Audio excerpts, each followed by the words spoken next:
Mga kaibigan, pagsasanay para sa training on native chicken for farmers, matagumpay na isinagawa sa bayan ng San Antonio, lalawigan ng Quezon. Maripot si Leslie Ann Dimaano. Na binuksan ng Office of the Municipal Agriculturist sa bayan ng San Antonio, Quezon ang 3 araw na pagsasanay sa Training on Native Chicken Production and Management Program.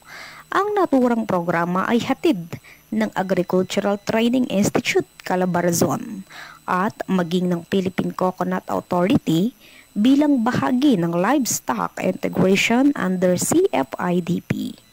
Naging panauhin naman sa pagbubukas ng programa si Mayora Maywagan na siyang pangkalahatang Pangulo ng Ariel, maging si Konsehal Nilo Tapire, SB Committee Chair ng Agriculture, at si Mr. Kevin Retrita na siyang kinatawa ng PCA Quezon. Nagbigay naman ng mensahe na ang punong bayan sa pamamagitan ng kinatawan nito.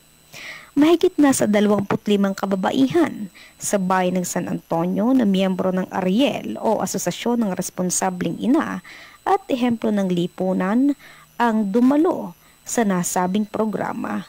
Naging informatibo at masaya ang pagtatapos nito. Ako, si Leslie Ann Dimaano, para sa Radyo Agila, matatag, matapang, matapat.